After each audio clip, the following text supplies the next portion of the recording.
मराठा आरक्षणावरून राज ठाकरेंनी एकनाथ शिंदेंना लक्ष केलं होतं। दरम्यान राज ठाकरेंच्या टीकेनंतर आता शिवसेनेचे नेते मैदानात उतरलेले आहेत। मराठा आरक्षणासाठी एकनाथ शिंदेंनी केलेल्या कामाचा पाढा वाचत शिंदेंच्या नेत्यांनी राज ठाकरेंना जोरदार प्रत्युत्तर दिलंय।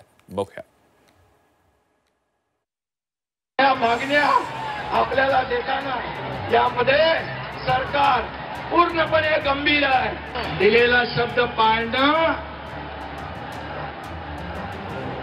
हीच माझी कार्यपद्धती आहे। माझ्याकडे ह्याचं एकच उत्तर आहे की जेव्हा एकनाथ शिंदे येतील त्यांना विचारा की मुंबईकरांना खूप त्रास होतोय। नवी मुंबईला जाऊन त्यांनी प्रश्न सोडवला होता ना, मग हे परत का आलेत? या सगळ्या गोष्टींची प्रश्नांची उत्तर तुम्हाला एकनाथ शिंदेंना विचारा। मराठा आरक्षणावरून राज ठाकरेंनी एकनाथ शिंदेंकडे बोट दाखवल्यानंतर शिंदेंच्या शिवसेनेचे नेते देखील चांगलेच आक्रमक झाले आहेत। राज ठाकरेंच्या प्रश्नांना शिंदेंच्या नेत्यांनी जशास तसं प्रत्युत्तर दिलंय। मराठा समाजाला दिलेल्या शब्दाप्रमाणे एकनाथ शिंदेंनी मराठा समाजाला 10% आरक्षण दिलंय। कायद्याच्या चौकटीत बसतील तेवढं सर्व एकनाथ शिंदे यांनी दिल्याचं म्हणत दादा भुसेंनी राज ठाकरेंवर पलटवार केलाय।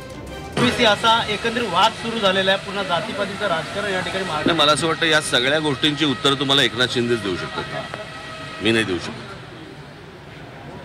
ते जेव्हा येतील तेव्हा त्यांना विचारा। सर, मागच्या वेळेस तुम्ही म्हटलेलं की हे आरक्षण मिळणं, तुम्ही त्यांच्याजवळ समोर जाऊन बोललेला तो झाला आता विषय, कळलं का? त्या सगळ्या गोष्टी सगळ्यांना माहिती आहेत काय आहेत त्या।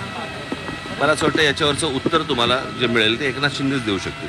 मुंबईकरांना मोठा त्रास होतोय, सीएसटी स्टेशन असेल या बसेस असेल सगळेच लोक अडकलेले आहेत, त्याचा फटका जो आहे तो आरक्षणाचा। मी पुन्हा माझ्याकडे ह्याचं एकच उत्तर आहे की जेव्हा एकनाथ शिंदे येतील त्यांना विचारा की मुंबईकरांना खूप त्रास होतोय।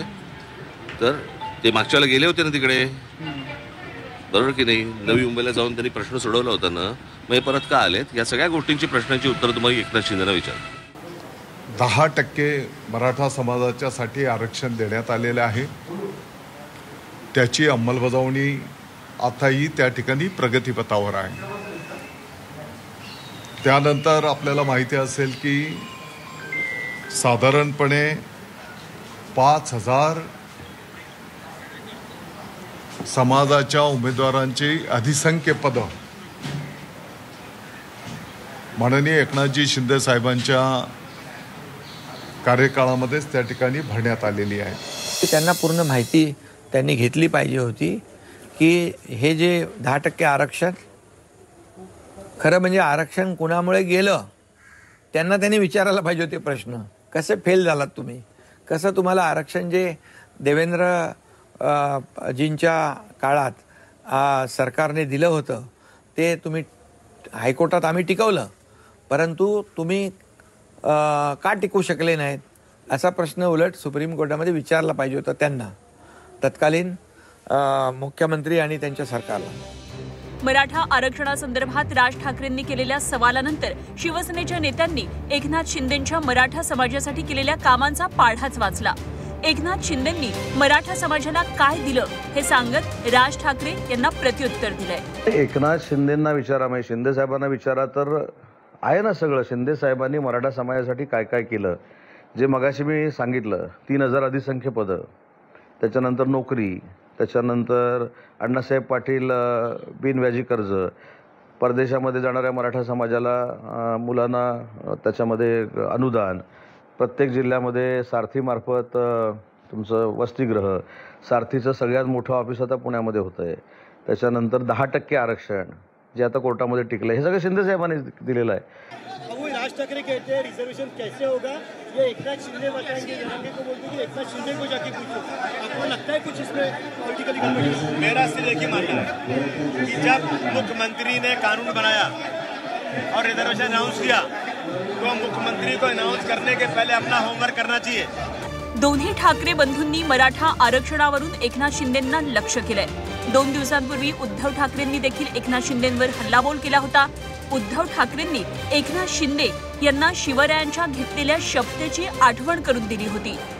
कोणावरही अन्याय न करता, कुणाचंही काढून न घेता मराठा समाजाला टिकणारं आरक्षण हे सरकार देणार म्हणजे देणार। मी छत्रपतींच्या समोर साक्षीने या ठिकाणी त्यांची शपथ घेऊन सांगतो, मराठी माणूस मुंबईत येणार नाही तर काय सुरत आणि गुवाहाटीला जाणार न्याय हक्क मागण्यासाठी? तो मुंबईतच येणार, कारण मुंबई मराठी माणसाची राजधानी. मराठा समाजाला ओबीसीतून आरक्षण देणे हे तुम्हाला मान्य आहे का? ऐका, या सगळ्या गोष्टी ज्यांनी आरक्षण देऊ हे शिवाजी महाराजांची शपथ घेऊन सांगितलं होतं. म्हणजे सरकार आलं तर आम्ही 6 महिन्यात आरक्षण देऊ हे ज्यांनी सांगितलं होतं तेच लोक सरकार सत्तेमध्ये आहेत. हा प्रश्न तुम्ही त्यांना विचारला पाहिजे, कारण मी जरी काही म्हटलं तरी आज माझ्या हातात काहीच नाही आहे. मी मुख्यमंत्री पुन्हा झाल्यानंतर आरक्षण मात्र 10% दिलेलं आहे. त्यामुळे मराठा समाज बांधव भगिनींना माझी एकच नम्र विनंती आहे की जे जे काही आम्हाला करता येईल ते समाजासाठी आम्ही केलं आहे, यापुढेही करू. परंतु एवढंच आहे की समाजामध्ये कुठेही तेढ निर्माण होणार नाही. ओबीसी समाजाचं कुठलंही आरक्षण कमी करून मराठा समाजाला मिळावं अशी मराठा समाजाची देखील भूमिका नाही आहे आणि ती नसावी. एकनाथ शिंदे यांच्याकडे बोट करत राज ठाकरेंनी मराठा आरक्षणावर भाष्य केलं. राज ठाकरेंच्या वक्तव्यानंतर शिंदेच्या नेत्यांनी देखील राज ठाकरे यांना उत्तर दिलंय. उद्धव ठाकरेंनी देखील शिंदेंवर टीकास्त्र डागलं होतं. त्यामुळे मराठा आरक्षणावरून ठाकरे बंधू एकनाथ शिंदेच्या विरोधात मैदानात उतरल्याची चर्चा आता राजकीय वर्तुळात सुरू झाली आहे. ब्युरो रिपोर्ट, झी 24 तास.